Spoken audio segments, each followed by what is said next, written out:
Hello, नमस्कार। मैं doctor Suresh. आज हम आपको इनकम के बारे में बताएंगे। एग्रीकल्चर इनकम क्या होती है, एग्रीकल्चर इनकम का प्रोसीजर क्या है। ऐसे बहुत सारे एग्रीकल्चर के ऊपर क्वेश्चन हैं जिनके बारे में हम चर्चा करेंगे। तो सबसे पहले ये देखिए कि एग्रीकल्चर इनकम क्या है। भारत में कृषि आय अधिनियम की धारा 10(1) के अंतर्गत केंद्रीय आय कर से करमुक्त होती है। इसे करदाता की कुल आय में शामिल नहीं किया जाता, क्योंकि क्योंकि भारतीय संविधान के अंतर्गत कृषि आय पर लगने वाला कर राज्य विधानमंडल ही कानून बना सकता है। परंतु किसी भी राज्य विधानमंडल ने अभी तक कृषि आय पर कोई कानून नहीं पारित किया गया। परंतु कर निर्धारण वर्ष 1974-75 से गैर कृषि आय पर केंद्रीय आय कर का निर्धारण करने के लिए कुछ दशाओं में कृषि आय को ध्यान रखा गया है। इसमें हम कुछ पॉइंटों के बारे में चर्चा करेंगे। नंबर 1 पॉइंट, विदेश में कोई भी भूमि कृषि भूमि है तो उस पर भारत में साधारण निवासी के लिए इस अधिनियम में कर योग्य होती है। अर्थात हम ये कह सकते हैं, विदेशों में कोई कृषि भूमि है उस पर होने वाली आय को हम आयकर अधिनियम के अंतर्गत कर लागू होगा। यहाँ पर कर केवल भारतीय कृषि भूमि पर कर लागू नहीं होता है। भारतीय कृषि भूमि भारत में कहीं भी हो सकती है। इस पर भारतीय आयकर अधिनियम 1961 के अनुसार कर मुक्त होती है। कृषि आय की आयकर अधिनियम में 2A(1) में परिभाषा की गई है। वित्त अधिनियम 1973 के अनुसार व्यष्टि व हिंदू अविभाजित परिवार द्वारा देय आयकर की गणना करने के लिए शुद्ध कृषि आय को जोड़कर एक विशेष ढंग से गणना की जाती थी। वित्त अधिनियम 2008 द्वारा जोड़े गए स्पष्टीकरण में नर्सरी में उगाए गए पौधे या पौधे से होने वाली आय कृषि आय मानी जाएगी, चाहे भूमि पर आधारभूत कृषि क्रियाएं की गई हों अथवा नहीं की गई हों। भूमि में कृषि भूमि माने या नहीं माने, इसमें कुछ दशाएं हैं जिनके बारे में हम बाद में चर्चा करेंगे। अभी मैं आप लोगों को ये बताना चाहूँगा कि कौन सी कृषि भूमि पर कर लगता है और कौन सी कृषि भूमि पर कर नहीं लगता है। यानी कृषि भूमि केवल जो विदेश में है उस पर कर लागू होगा और भारतीय कृषि भूमि पर कोई कर लागू नहीं होगा। यहाँ पर हम ये देखते हैं कि कुछ पेड़ स्वतः ही उग जाते हैं।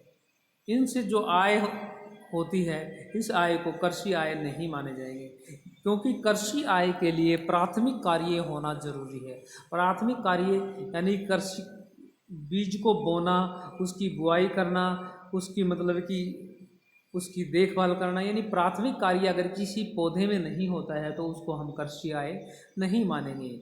यदि कोई व्यक्ति खड़ी फसल को खरीदकर बाजार में बेच देता है तो इस कार्य से प्राप्त होने वाली आय कृषि आय नहीं होगी।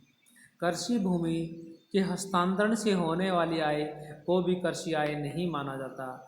कृषि कार्य के लिए प्रयुक्त पशुओं को चराने हेतु या स्वयं उगी घास या जंगल को किराए पर देने से आय कृषि आय होगी। यहाँ पर हम ये कहते हैं चाय के बागान से होने वाली आय को 60% भाग कृषि आय प्लस में 40% भाग व्यापारिक आय माना जाएगा। नोट, इस नियम का लाभ लेने के लिए 2 शर्तें पूरी की जानी आवश्यक है। नंबर 1, करदाता चाय स्वयं उगाई हुई हो। नंबर 2, करदाता ने चाय की निर्माण प्रक्रिया की हो।